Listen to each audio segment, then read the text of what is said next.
నమస్తే, welcome to college TV.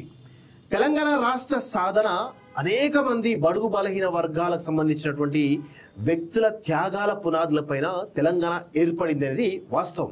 ఈరోజు నేను ఒక టాపిక్ క్లియర్ గా చెప్పబోతున్న మిత్రులారా, అదే బీఆర్ఎస్ ఫౌండర్ కి గౌరవ అవమానం, బీసీ లీడర్ పై కేటీఆర్ భారీ కుట్ర, ఏం చిల్లర కానిరా అంటూ నేను ఒక స్టోరీ చేస్తా ఉన్నాను. ఏంటి అంటే, కేటీఆర్ అంటే చీమలు పెట్టిన పుట్టలో పాములు దూరినట్టు ఈరోజు తెలంగాణ రాష్ట్రానికి సంబంధించినటువంటి ఉద్యమకారులు ఎవరైతే ఉన్నారో టిఆర్ఎస్ పార్టీ అనే దాన్ని మా ఉద్యమకారులని ఓన్ చేసుకుని ఆ పార్టీని బలోపేతం చేస్తే, కేసీఆర్ అంటే అయ్యే పేరు చెప్పుకొని కొడుకు ఆ పార్టీని అంతటి కూడా సర్వనాశనం చేస్తా ఉన్నాడు. ముఖ్యంగా తెలంగాణ రాష్ట్రం వస్తే బడుగు బలహీన వర్గాలకు సామాజిక న్యాయం జరుగుతుందని చెప్పేసి అనుకున్నటువంటి ఈ తరుణంలో ఈరోజు బీఆర్ఎస్ పార్టీ ముఖ్యంగా కేటీఆర్ బీసీలను అవమానించే విధంగా తన యొక్క కార్యక్రమాలు ఉన్నాయి. ఎందుకు చెప్తున్నా ఈ టాపిక్ అంటే, ఈరోజు భూపాలపల్లి నియోజకవర్గంలో బీఆర్ఎస్ పార్టీ సంబంధించినటువంటి కార్యకర్తల సమావేశం జరిగింది.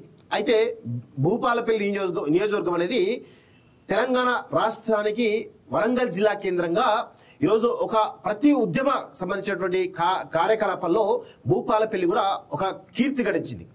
1000 రోజుల నిరాహార దీక్షలు చేసినటువంటి ఘనత భూపాలపల్లి నియోజకవర్గానికి ఉంది. ఎందుకు చెప్తాను అంటే, అక్కడ తెలంగాణ ఉద్యమానికి ఆయువు పట్టుగా నిలిచి తెలంగాణ ఉద్యమానికి పునాదులు వేసినటువంటి బీసీ సామాజిక వర్గానికి సంబంధించినటువంటి ఎంబీసీ, ముఖ్యంగా మోస్ట్ బ్యాక్వర్డ్ కమ్యూనిటీ సంబంధించినటువంటి సిరికొండ మధుసూదన్ ఆధ్వర్యంలో తెలంగాణ రాష్ట్ర సాధనలో ఆయన ప్రక్రియ ఉంది. అయితే ఆయన యొక్క పాత్ర చాలా గణనీయమైనది. టిఆర్ఎస్ పార్టీ ఫౌండర్ గా కేసీఆర్ తో పాటు 2001కి ముందు నుంచి ఇప్పటి వరకు కూడా కేసీఆర్ వెన్నంటి నిలుస్తున్న వ్యక్తి సిరికొండ మధుసూదన్. ఈరోజు అలాంటి వ్యక్తులు ఎంతో మంది త్యాగాలు చేస్తే ఈరోజు అగ్రవర్ణాలకు సంబంధించిన వాళ్ళు ఒక అవకాశాల కోసం, పదవుల కోసం ఈరోజు పార్టీలో తమ యొక్క ఆధిపత్యాన్ని ప్రదర్శిస్తూ బీసీ సామాజిక సంబంధించినటువంటి వ్యక్తులను అవమానిస్తా ఉన్నారు. ఇది ఎందుకు చెప్తా ఉన్నానంటే, ఈరోజు బీఆర్ఎస్ పార్టీ కార్యకర్త సమావేశం భూపాలపల్లి జరిగింది.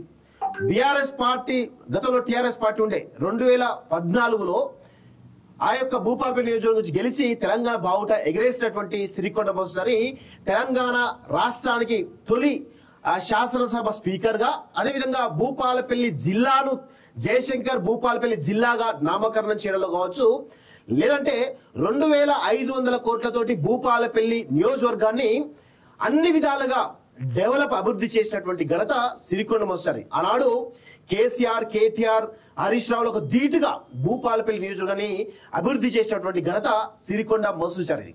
ఆయన అభివృద్ధి ప్రదాతే కాకుండా ఈరోజు ఆయన తెలంగాణ ఉద్యమంలో కావచ్చు, లేకపోతే బడుగు బలహీన వర్గాలకు సంబంధించిన విషయంలో కావచ్చు, ముఖ్యంగా చెంచులు ఎవరైతే అసలు చెంచులు అనే వాళ్ళను ఎక్కడ కూడా ప్రజలుగా ఒక పౌరులు, భారతీయ పౌరులుగా గుర్తించినటువంటి ఈ సమాజంలో చెంచులను గుర్తించి వారికి సమాజం అంటే ఏంటి, తెలంగాణ రాష్ట్రం అంటే ఏంటి అనేది మొత్తం చూపించిన వ్యక్తి సిరికొండ మధుసూదన్. దురదృష్టవశాత్తు 2018లో ఈ దుర్మార్గుడు ఎవరైతే ఉన్నారో కేటీఆర్, ఆయనే ఒక ఇండిపెండెంట్ వ్యక్తిని నిలబెట్టి ఫండింగ్ చేసిండు. ఆయనే ఇప్పుడు ప్రస్తుతం ఎమ్మెల్యేగా ఉన్నాడు, గండ్ర సత్యనారాయణ. ఆనాడు ఆయన ఓటమికి కారణమైందే కేటీఆర్. సో ఇప్పుడు ఏం చేసిన, అప్పుడు 2018లో కాంగ్రెస్ పార్టీ గెలిచినటువంటి గండ్ర వెంకటరమణారెడ్డి అనూహ్యంగా బీఆర్ఎస్ పార్టీకి రావడం జరిగింది. ఎందుకు వచ్చిండు? వచ్చి అడుగడుగున అవమానించిండు సిరికొండ మధుసూదన్. తన క్యాడర్ని కానీ అన్ని రకాలుగా ఇబ్బంది పెట్టిండు. బీఆర్ఎస్ పార్టీ ఉద్యమకారులందరినీ కూడా, తెలంగాణ ఉద్యమకారులందరినీ కూడా అణచివేసినటువంటి దుర్మార్గమైనటువంటి పరిస్థితి భూపాలపల్లి నియోజకవర్గంలో ఉంది. సో నేను ఎందుకు చెప్తున్నా ఈ స్టోరీ అంటే, ఈరోజు అగ్రవర్ణాలందరూ కలిసి బడుగు బలహీన వర్గాలు ఏ విధంగా అనగదొక్కుతున్నారో ఈ స్టోరీలో చాలా క్లియర్ చెప్పబోతున్నాను. మీకు చాలా కొన్ని ఎవిడెన్స్ చూపిస్తాను. ఎందుకంటే పాపం ఆ పెద్ద మనిషి సిరికొండ మధుసూదన్ తన జీవితం అంతా కూడా తెలంగాణ కోసమే పనిచేసింది. వాస్తవం కూడా ఇప్పటివరకు కూడా తెలంగాణ కోణంలో సామాజిక న్యాయం జరగాలి తెలంగాణ కోణంలో ఆయన ప్రయత్నం చేస్తూ ఉన్నాడు. కేసీఆర్ కి ఈరోజు ఒక రైట్ కుడిభుజంగా ఉన్నాడు. అప్పటి నుంచి ఇప్పటి వరకు కూడా చాలా మంది వ్యక్తులు టిఆర్ఎస్ పార్టీ ఫౌండర్స్ ఉన్నారు. కానీ ఈరోజు మిగిలింది చాలా కొద్ది మంది, అందులో సిరికొండ మధుసూదన్ ఒకడు. ఇప్పటికి కూడా కేసీఆర్ బయట అడుగు పెట్టాలంటే సిరికొండ మధుసూదన్ పక్కన ఉండాల్సిందే. అలాంటి పరిస్థితి ఉంది. పార్టీలో ఆయన పాత్రలో గణనీయం, పార్టీ బలోపేతాలు కూడా అంత కేసీఆర్ కి అంత క్లోజ్ గా ఉన్నప్పటికీ కూడా ఈరోజు కేసీఆర్ పేరు చెప్పుకొని అయ్య పేరు చెప్పుకొని వచ్చినటువంటి కేటీఆర్ అనేటువంటి దొంగ ఈరోజు మధుసూదన్ సార్ని అవమానించింది. ఈరోజు ఎందుకు అంటే ఎట్లా అంటే ఒకసారి మీకు చూపించే ప్రయత్నం చేస్తున్నట్లరా. ఇగో ఇక్కడ చూడండి, భూపాలపల్లి నియోజకవర్గంలో ఈరోజు పెట్టినటువంటి ఫ్లెక్సీలలో భూపాలపల్లి నియోజకవర్గం మాజీ శాసనసభ్యులే కాకుండా ప్రస్తుతం ఆయన తెలంగాణ రాష్ట్రానికి శాసన మండలి సభ్యుడిగా ఉన్నాడు. అదేవిధంగా శాసన మండలి సభ్యుడిగా ఉండి ప్రతిపక్ష నేత హోదాలో బీఆర్ఎస్ పార్టీ సంబంధించిన ప్రతిపక్ష నేత హోదాలో కూడా క్యాబినెట్ ర్యాంక్ కలిగిన వ్యక్తి. మరి అలాంటి వ్యక్తికి ప్రోటోకాల్ ప్రకారం ఆయనకు గౌరవించుకోవాల్సిన అవసరం ఉంటాయి కదా. ఈరోజు ఆయన సొంత నియోజకవర్గం భూపాలపల్లికి కేటీఆర్ పోతే కనీసమైనటువంటి సమాచారం ఇవ్వనటువంటి దుర్మార్గులు వీళ్ళంతా కూడా ఎందుకు అంటే వాళ్ళు ఒకటి అగ్రవర్ణాలు కదా, వాళ్ళదే రాజ్యం ఉండాలనుకుంటారు, వాళ్ళదే రాజ్యాధికారం చెలాయించాలనుకుంటారు. ఈరోజు ఇంత త్యాగాలు చేసినటువంటి సిరికొండ బస్సర్కి అవమానం తప్పలేదు, అవమానించిండు కేటీఆర్ దుర్మార్గుడు. ఇగో ఆయన ఈ ఫ్లెక్సీలలో ఆయన ఫోటో ఉండదు, ఇంకా చాలా ఉన్నాయి, చాలా క్లియర్ చెప్పే ప్రయత్నం చేస్తున్నారు. ఇగో ఇందులో కూడా ఆయన ఫోటో ఎక్కడ ఉండదు. ఇగో ఇది ముఖ్య కార్యకర్తల సమావేశంలో కూడా ఆయన ఫోటో ఉండదు, కేవలం వాళ్ళ ఫోటో ఉంటుంది. ఇక్కడ చూడండి ఎంత ఘోరాతి ఘోరంగా అవమానించారంటే, ఈయన క్యాబినెట్ హోదా ప్రస్తుతం క్యాబినెట్ హోదా కలిగిన ర్యాంక్ ఉన్నటువంటి శాసన మండలికి సంబంధించిన ప్రతిపక్ష నేత హోదాలో ఉన్నాడు. ఆయనే ఎక్కడ ఉండాలి ప్రోటోకాల్ ప్రకారం అంటే ఇక్కడ ఉన్న కేసీఆర్ తర్వాత ఉండాలి. ఈరోజు కేసీఆర్ మాజీ మంత్రి ఎర్రబెల్లి దయాకర్ రావు, ఈయన ఓడిపోయిన ఎమ్మెల్యేనే, ఓడిపోయిన మంత్రి, ఈమె కూడా ఓడిపోయిన మంత్రి. అదేవిధంగా పోచారం శ్రీనివాసరెడ్డి ఆయన ఎమ్మెల్సీ ఉందో లేదో కూడా తెలియదు. మరి వీళ్ళ తర్వాత పెట్టి ఈయనను ఎంత ఘోరంగా అవమానించారు చూడండి. వీళ్ళు ఈ దుర్మార్గులంతా అగ్రవర్ణానికి సంబంధించినటువంటి దుర్మార్గులంతా కూడా ఈయనను అవమానిస్తూ ఇలా ఫోటో పెట్టడం వెనకాల కావాల్సుకొని ఈరోజు ఆయనను అడగలుక్కాలి, ఆయన అవమానించాలనే కోణంలో వీళ్ళంతా కూడా కుట్రపండ్రు. దానికి కేటీఆర్ సజీవమైనటువంటి ఆయనే ముఖ్య కారకుడు. ఎందుకంటే ఆయన కాన్ఫరెన్స్ లో అడుగు పెట్టనేటువంటి కృతనిశ్చయంతో 2018 నుంచి ఆయనపై కుట్ర చేస్తున్నాడు. ఎందుకంటే వీళ్ళిద్దరి మధ్య బంధం ఏంటంటే వీళ్ళంతా ఇప్పుడు తెలంగాణ ఉద్యమంలో ఈ గండ్ర వెంకటరామరెడ్డి అనే వ్యక్తి తెలంగాణ ఉద్యమానికి ద్రోహం చేసిండు కాంగ్రెస్ పార్టీలో ఉండి. అప్పుడు ఈ కేటీఆర్ అనేటువంటి దుర్మార్గుడు వీళ్ళిద్దరిది కలిసి ఆనాడు ఈయన అధికారంలో, అప్పుడు ఈయన ప్రతిపక్షంలో ఉన్నాడు. వీళ్ళిద్దరు చీకటి వ్యాపార సంబంధాలతోటి దగ్గరై 2018లో సిరికొండ మధుసూదన్ ఓడించడానికి కుట్రలు పన్ని ఈరోజు ఇండిపెండెంట్ అభ్యర్థి నిలబెట్టి ఆయనకు ఫండింగ్ చేసి ఆ రోజు 8,000 ఓట్లతో ఓడిపోవడంతో కాంగ్రెస్ పార్టీలో ఉన్నటువంటి గండ్ర వెంకటరామరెడ్డి ఇమ్మీడియట్ గా అసలు ఎక్కడ ఆలోచించకుండా డైరెక్ట్ గా అధికార పార్టీ అప్పుడు టీఆర్ఎస్ పార్టీలో జాయిన్ అయ్యాడు. ఆ తర్వాత ఇప్పుడు ప్రస్తుతం గండ్ర సత్యనారాయణ ఎమ్మెల్యేగా ఉన్నాడు. ఇప్పుడు గండ్ర సత్యనారాయణ ఎమ్మెల్యేగా పోటీ చేసినప్పుడు ఈయన కూడా బీఆర్ఎస్ పార్టీ పోటీ చేసిండు. ఇప్పుడు ఈయన ఎంత 53,000 ఓట్లతో ఓడిపోయాడు. 53,000 ఓట్లతో ఓడిపోయాడు. స్వల్ప తేడాతో 2018లో 8,000 తేడాతోటి సిరికొండ మధుసూదన్ ఓడిపోయాడు. సో ఎందుకు చెప్తాను లెక్కలంటే మీకు చెప్పే ప్రయత్నం చేస్తారు క్లియర్గా. ఇగో ఇక్కడ ఇంకొక విషయం కూడా చెప్తాం. ఇదంతా ఇక్కడ మార్క్ పెట్టాం కదా, ఈయన గౌతమ్ రెడ్డి ఈయన కొడుకు రేపు భూపాలపల్లి నియోజకవర్గానికి ఆయన వారసుడిని మెల్లమెల్లగా తెర మీద తీసుకొచ్చే ప్రయత్నం చేస్తా ఉన్నాడు. ఇక నా తర్వాత ఇక మా అగ్రవర్ణాలకు సంబంధించినటువంటి మా కొడుకు కూడా ఉన్నాడు అని ఈయన ప్రకటించినట్టే కనబడతా ఉంది. సో అంటే ఇంకా ఈ భూపాలపల్లి నియోజకవర్గం ఇంకా చాలా రోజులు కూడా బానిసత్వంలో బతకాలి, మేము రెడ్లు వేలమని మేమే పరిపాలించాలి, బడుగు బలహీనంతా మా కింద అణిచివేయబడతారు అని చెప్పేసి కూడా చాలా స్పష్టంగా అర్థమవుతుంది. ఇప్పుడు ఈయన కొడుకుని తీసుకొని జాస్తిగా కూర్చోబెట్టింది కదా. గతంలో సిరికొండ మధుసూదన్ స్పీకర్ గా ఉన్నప్పుడు పార్టీ కార్యక్రమం అటెండ్ కావద్దు, ఆ సమయంలో ఆయన కొడుకులను దించిడు. ఆ క్రమంలో కుటుంబ పాలన, కొడుకుల అరాచకత్వం అని చెప్పేసి ఈ దుర్మార్గులంతా కూడా ప్రచారం చేసి ఆయన మీద నెగిటివిటీ బురదలేటువంటి ప్రయత్నం చేశారు. అందులో సక్సెస్ కూడా. సో ఇంకా చాలా ఉన్నాయి.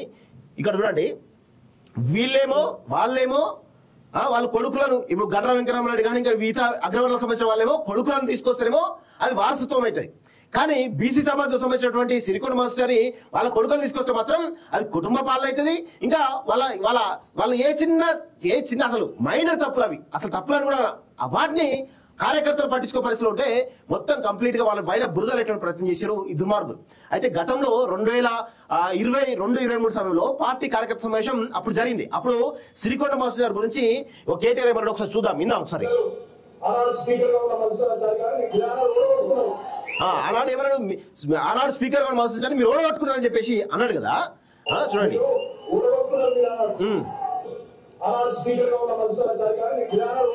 ఓడగొట్టుకుని చెప్పేసి అన్నాడు కదా. ఇప్పుడు అదే డైలాగును గండ్ర వెంకటరామ విషయంలో ఏమంటాడు ఒకసారి మీకు చూపించే ప్రయత్నం చేస్తా. ఎంత దుర్మార్గంగా అంటే చాలా దుర్మార్గంగా వ్యవహరించాడు కేటీఆర్ అనే దుర్మార్గుడు. ప్రజాస్వామ్యంలో ప్రజల శక్తికి మించిన శక్తి లేదు. ఇలా బీసీలకు చేసిన ద్రోహం, బీసీల గురించి మాట్లాడదు ఇంకా చూడండి ఒకసారి. కొత్తపల్లిలో గీత మంత్రి రమణారెడ్డి మంచి రమణారెడ్డి ఆయన కూడా తెలుసుకుంది. ఏదో 4 సార్లు ఏడ్చిండు ఓడిపోయినా కూడా ఆయన కుదిరి మంచిగా పోగొట్టుకుంటే తన్నే దున్నపోతుంది. ఇప్పుడు తన్నే దున్నపోతు తీసుకున్నాట. ఇప్పుడు ఏం చేయాలి? కొత్తపల్లిలో గీత మంత్రి రమణారెడ్డి పక్కకు పెట్టిరు, మంచి రమణారెడ్డి పక్క పెట్టిరు.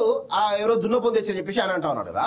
మరి సిరికొండ మాస్టర్ జరిగే మీరు ఓడగొట్టుకున్నారు అని ప్రజలు నిర్ణయించారు. కానీ ఇక్కడ మంచిగా ఓడగొట్టుకొని చెప్పేసి అంటున్నారు. అంటే చూడండి, రెడ్లకు అగ్రవర్ణాలకు సంబంధించిన వాళ్ళకు ప్లస్ బీసీలకు ట్రీట్ చేసే విషయంలో ఈ అగ్రవర్ణ శక్తులు అంతా కూడా ఏ విధంగా వీళ్ళ బిహేవియర్ ఉంటుందో ఒకసారి అర్థం చేసుకోండి. అదే విధంగా ఇప్పుడు ఇక్కడ అవమానించింది ఎవరిని? సిరికొండ మధుసూదనాచారిని అవమానించారు. క్లియర్ గా అవమానించింది కాకుండా ఇక్కడ బీసీల గురించి ఏమంటారు? సిరికొండ మధుసూదనాచారి బీసీ. ప్రజల శక్తికి మించిన శక్తి లేదు. బీసీలకు చేసిన ద్రోహానికి మా బీసీ సోదరులు మరల పడాలి, కొట్లాడాలి. ఇప్పుడు మనమేమో కొట్లాడాలి, బీసీలేమో కొట్లాడితే మీరు ఆ రాజ్యాల అధికారం తీసుకుని చెలాయిస్తారు.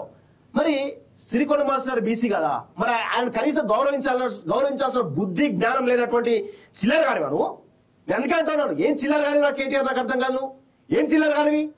ఒక బీసీ సమాజానికి సంబంధించినటువంటి వ్యక్తిని అవమానించి మళ్ళా బీసీలు తిరగబడాలి అంటే మేము మాలాంటి బీసీలందరూ ఉద్యమాలు చేస్తే మీరు అధికారులకు వచ్చి అధికారం చెలాయించి మళ్ళీ మమ్మల్ని అనదొక్కుతారా? అంటే అవసరం ఉన్నప్పుడేమో బీసీలు కావాలి, అవసరం లేనప్పుడేమో తంటారు మీరు. ఇది ఎక్కడ దుర్మార్గం నాయన? అందుకే ఈ దుర్మార్గులందరూ కూడా ఈరోజు చాలా చాలా చాలా మనందరం కూడా వీళ్ళ కుట్రలు గమనించాల్సిన అవసరం అయితే ఉంటుంది మిత్రులారా. ఇంకా చూడండి, ఇంకా చాలా చాలా ఉన్నాయి. ఇంకొక విషయం కూడా చెప్తాం మిత్రులారా. ఇక్కడ సిరికొండ మధుసూదనాచారి 2014 శాసనసభ స్పీకర్ గా ఉన్నాడు. ఆనాడు వరంగల్ ఉమ్మడి జిల్లా. సో అప్పుడు వరంగల్ ఉమ్మడి జిల్లా ఉన్నప్పుడు ఆయన తన నియోజకవర్గానికి మాత్రమే టైం కేటాయించాడు. ఇంకా ఏ నియోజకవర్గాల్లో ఆయన తిరగలేదు, అక్కడెక్కడో శాసించలేదు. సరే, అధికార కార్యక్రమం తిరగచ్చు కాక, కానీ ఎక్కడ ఏలు పెట్టే సందర్భాలు లేవు. కానీ ఇప్పుడు ఫర్ సపోజ్ ఆదిలాబాద్ విషయానికి వచ్చినట్లయితే అక్కడ ఇంద్రకరణ్ రెడ్డి ఉంటాడు. ఆయన మొత్తం కంప్లీట్ గా ఆయన చేతుల్నే మొత్తం జిల్లాను పెట్టేసి శాసించిండు. ఇట్లా వరంగల్ ఎవరు? ఎర్రబెల్లి దయాకర్రావు శాసించాడు. మనకు తెలియదు ఎర్రబెల్లి దయాకర్రావు వెలమ. ఖమ్మం ఎవరు? పొంగులేటి మరియు అజయ్. వీళ్ళిద్దరు ఎవరు? ఒకరేమో రెడ్డి, ఒకరేమో కమ్మ. ఇట్లా రంగారెడ్డి జిల్లా ఎవరు? పట్నం మహేందర్ రెడ్డి, పట్నం సంబంధించినటువంటి ఫ్యామిలీ డామినేట్ చేసిన అందరూ తెలిసిన విషయమే కదా. ఇక మహబూబ్ నగర్కి వచ్చినట్లయితే నిరంజన్ రెడ్డి, నిజామాబాద్ పోచారం శ్రీనివాసరెడ్డి, మెదకు హరీష్ రావు, అదేవిధంగా కరీంనగర్ కేటీఆర్.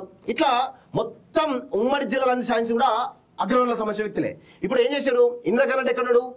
ఉన్నాడా? బీఆర్ఎస్ పార్టీలో ఉన్నన్ని రోజులు మంత్రి పదవి అవి అనుభవించుడు, పోయి వేరే పార్టీలో పోయి చేరిండు. ఎర్రబెల్లి దగ్గర ఓడిపోయిండు. పొంగులేటి శ్రీనివాసరెడ్డి ఎక్కడున్నాడు? అప్పుడే అంత అనుభవించిండు, డబ్బులకి ఇప్పుడు అన్ని సంపాదించుకోండి. ఇప్పుడు కాంగ్రెస్ పార్టీ జాయిన్ అయ్యిండు. పట్నం మహేందర్ రెడ్డి ఏం చేసిండు? పోయిండు, కాంగ్రెస్ జాయిన్ అయ్యిండు. ఇక పోచారం శ్రీనివాసరెడ్డి పోయిండు, కాంగ్రెస్ జాయిన్ అయ్యిండు. ఇట్లా చెప్పుకుంటూ పోతే అందరూ అగ్రవర్ణాలకు సంబంధించిన వాళ్ళందరి చేతుల్లో అధికారం పెట్టి ఈరోజు బీసీలను అడగదొక్కినటువంటి నీచమైనటువంటి చరిత్ర కేసీఆర్ది, కేటీఆర్ది. ఇప్పుడు ఏం చేస్తున్నారు? ఇప్పుడు బీసీ మూవ్మెంట్ జరుగుతూ ఉంటే బీసీలందరినీ కూడా అడగదొక్కేటువంటి ఒక ప్రయత్నం చాలా పెద్ద ఎత్తున చేస్తూ ఉన్నారు. ఇది ఎంతవరకు కూడా మనందరం కూడా బీసీ సామాజిక వర్గం, ముఖ్యంగా బహుజన సమాజం అంతా కూడా ఏకం కావాల్సిన అవసరం అయితే ఉంది. వీళ్ళ కుట్రలు ఏవైతే ఉన్నాయో వీళ్ళ కుట్రలన్నిటి కూడా తిప్పి కొట్టాల్సిన అవసరం ఉందని చెప్పేసి కూడా ఈరోజు నేను కోరుతూ, దయచేసి బీసీ సమాజం గ్రహించాలి. ఈ అగ్రవర్ణాలకు సంబంధించినటువంటి నేను ఏమంటున్నాను, కేటీఆర్ అదేవిధంగా ఇటు గండ్ర విక్రమారెడ్డి ఇద్దరు ఎవరు? చీకటి వ్యాపార మిత్రులు వీళ్ళంతా. ఆయన కోసం ఈయన కోసం ఆయనే, వీళ్ళందరూ కూడా ఏకమైతా ఉన్నారు. వీళ్ళకు రెడ్లు అనేది కానీ విరమణ ఏముండవు, కులమేముండవు. కానీ బీసీలను, బడుగు బలహీన వర్గాలను అణచివేయాలి.